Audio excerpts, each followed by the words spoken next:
यह कहानी सुहाना की है, जो कि गांव में अपने भाई और माता पिता के साथ रहती थी। सुहाना 17 साल की हो चुकी थी, लेकिन शायद मन में अभी भी कुछ तलाश कर रही थी, जो कि उसे अभी तक नहीं मिल पाया था। तो साथ संगत जी, वीडियो के अंत तक ज़रूर बने रहें। और संगत के अपने इस चैनल को आप लोगों ने सब्सक्राइब नहीं किया है तो ज़रूर करें जी। साथ संगत जी, जो बच्चे मालिक का अंश होते हैं, मालिक की रूहें होती हैं, वह धरती पर किसी भी कोने में रह ले, ढूंढती तो वह मालिक को ही हैं। जितने भी मंदिर मस्जिद चर्च चले जाएं, लेकिन उन्हें मालिक की प्राप्ति नहीं हो पाती है, तो वह शांति से नहीं बैठते हैं। बस उन्हें ये लगता है कि वह किस प्रकार मालिक को हासिल करे। तो साथ संगत जी, सुहाना की कहानी भी कुछ ऐसे ही थी। सुहाना हमेशा ही मंदिरों में जाया करती थी। कोई भी तीर्थ व्रत होता था, परमात्मा से जुड़ा हुआ हर व्रत को वह करती थी, चाहे तो वह शिव के व्रत हो या फिर कान्हा जी के। वह कभी भी व्रत करने में पीछे नहीं हटती थी, हर व्रत को आगे रखती थी। शायद यही उसका मालिक के प्रति प्रेम था और उसे परमात्मा से जोड़े रखता था। तो साथ संगत जी, इन सब बातों को तो वह काफ़ी मानती थी, लेकिन इतने व्रत करने के बाद मंदिरों में भजन कीर्तन जो होता है उसमें भी जाया करती थी। उन सब में भी जाने के बाद सुहाना को जो कि शांति थी वह प्राप्त नहीं होती थी। उसे एक सुकून चाहिए था। उसे कभी भी शुरू से ही छोटी उम्र से वह भले ही व्रत रख रही थी, मंदिर कीर्तन पे जाया करती थी, लेकिन उसे परमात्मा के आज तक कभी दर्शन नहीं हुए थे और कभी उसने आंखें बंद करके शांति को महसूस ही नहीं किया था। अब आप सोचेंगे, इतना छोटा बच्चा परमारथ की तरफ, वही कुछ रूहें होती हैं जिन्हें परमारथ खुद अपनी तरफ लगा ही देता है। एक दिन की बात है, जब सुहाना की मौसी उसके घर आती है। सुहाना के माता पिता सत्संगी नहीं थे, तो इसलिए इन दोनों बच्चों को राधा स्वामी सत्संग के बारे में दूर दूर तक खबर नहीं थी। लेकिन जो सुहाना की मौसी थी, उनके जो हस्बैंड थे वह बाबा जी को खूब मानते थे। तो सुहानी के मौसा राधा स्वामी सत्संग में अक्सर जाया करते थे। तो सुहानी की मौसी उसे जिद करती है कि बेटा, इस बार की गर्मियों की छुट्टियों में हम डेरा ब्यास जा रहे हैं। तुम वैसे तो कहीं घूमने जाते नहीं हो, अगर हो तो तुम दोनों बहन भाई भी हमारे साथ घूमने चल सकते हो। तुम्हें तो पता ही है, तुम्हारे मौसा गर्मियों की छुट्टियों में ब्यास जाना ही पसंद करते हैं, और साथ में अब तो बच्चों को भी ऐसा लगाव है, वह भी गर्मियों की छुट्टियों में वहीं सीधा भागते हैं।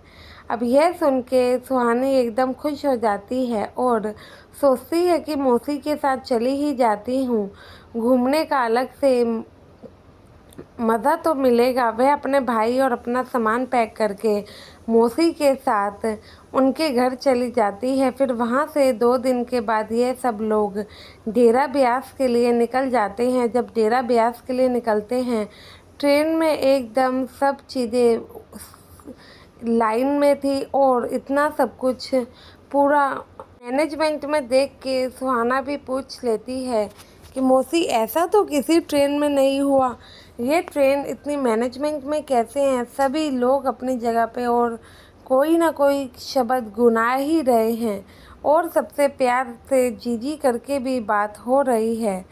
क्या सब लोग यहाँ पे ऐसे ही बात करते हैं? तो मौसी ने कहा, बेटा, अभी तो तू डेरा ब्यास नहीं पहुँची है।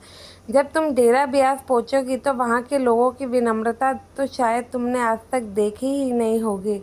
तो जब ये लोग स्टेशन पर उतरते हैं, वहाँ पे भी सेवादार काफ़ी प्यार से राधा स्वामी जी करते हैं, जो कि सुहाना के मन को काफ़ी सुकून सा देता है। सुहाना को काफ़ी अच्छा फील होता है। वो सोचती है कि ऐसी तो मैं आज तक किसी जगह पर नहीं गई। जब डेरा में एंटर होते हैं तो मानो एक अलग ही वहाँ की वाइब थी, जो कि सुहाना को अपनी तरफ खींच ही लेती है। कब वहाँ पे सुहाना 1 हफ्ता बिताती है। 1 हफ्ते के अंदर बाबा जी से भी सत्संग सुनती है, उनके दर्शन करती है, काफ़ी इंजॉय करती है।